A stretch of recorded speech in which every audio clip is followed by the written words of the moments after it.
নমস্কার সম্মানীয় শ্রোতা। এখন তো বর্ষাকাল পড়ে গেছে।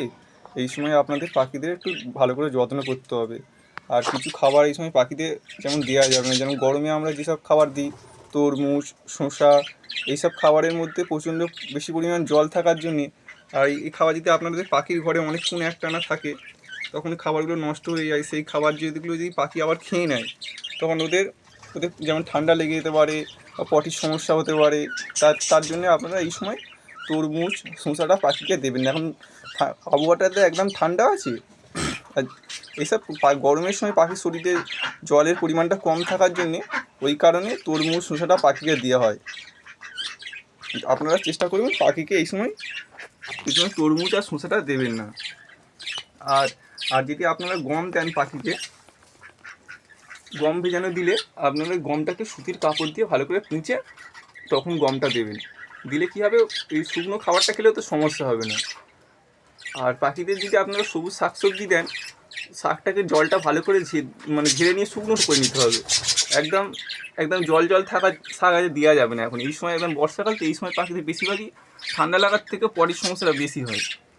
তার জন্য আপনাদের দেওয়া যাবে না। আর আর এই সময় আপনারা এই সময় সপ্তাহে একদিন করে যে চেষ্টা করুন তুলসী পাতাটা যেন পাখিকে দেবেন। তুলসী পাতার মধ্যে এমনই অ্যান্টিবায়োটিক ওষুধ একটা পাতা, যে আপনাদের পাখির যে ঠান্ডা লাগার সমস্যা, চোখের সমস্যা, নানান ধরনের জটিল সমস্যা তুলসী পাতা দিয়ে ভালো হয়।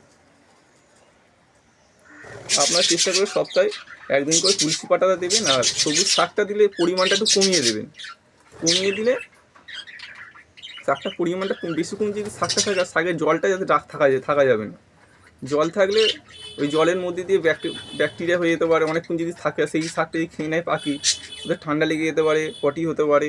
আপনারা চেষ্টা করবেন এই সময় সবুজ শাকটা পাখিদের একটু কম দিতে হবে। না দিলে তো অপুষ্টি হতে পারে শরীরে। দিতে হবে সব কিছুই, কিন্তু একটু পরিমাণটা কমিয়ে দিতে হবে। কিন্তু তরমুজ আর শসাটা এখন পাখিকে না দেওয়াই ভালো। এই খাবারটার পরিমাণে বেশি জল থাকে এই খাবারে। তরমুজ আর শসার মধ্যে প্রচণ্ড পরিমাণে জলের খাবার। আপনি যদি বেশিক্ষণ খাঁচার মধ্যে রেখে দেন এই খাবারটা, তখন ওই জলটা পচে যাবে। সেই খাবারটা আর পাখি খাবে। পাখি খাওয়ার পরে তখন পাখির ডায়রিয়া হতে পারে বা ঠান্ডা লেগে যেতে পারে। আপনারা এই সময় পাখিকে শসা, তরমুজটা একদমই দেবেন না। আর সপ্তাহে বা 2 সপ্তাহ ছাড়া পাখির জলের মধ্যে ওদের পটির ওষুধটাও দিতে পারেন আপনারা।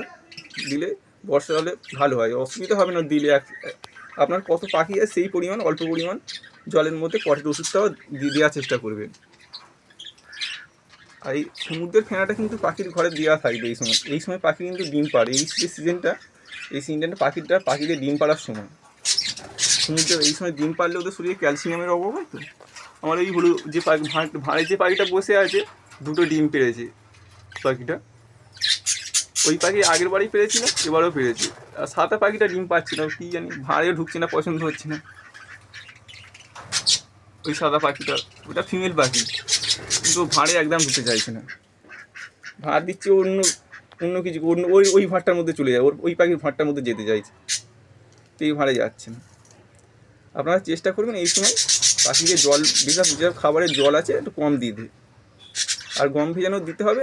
গম ভেজানোটা গমটাকে জল দিয়ে সুতির কাপড়ে পুঁছে নিতে হবে। পুঁছে শুকনো করে গমটা দিতে হবে, নাহলে ওই অনেকক্ষণ জল দেওয়া খাবার থাকলে ওটাও নষ্ট হয়ে যেতে পারে। তখন পাখি খাবে, ওদের শরীর খারাপ হতে পারে। আপনারা চেষ্টা করুন পাখির যেসব খাবার একটু শুকনো করে দেবেন, শাকের মধ্যে জলটা ঝেড়ে দিয়ে ভালো করে শাকটা ধুয়ে ওদের দিতে হবে। আর সমুদ্রের ফেনাটা কিন্তু দেওয়া থাকবে এই সময় পাখি। ঠিক আছে, নমস্কার বন্ধুরা, রাখছি। আপনারা সবাই ভালো থাকবেন।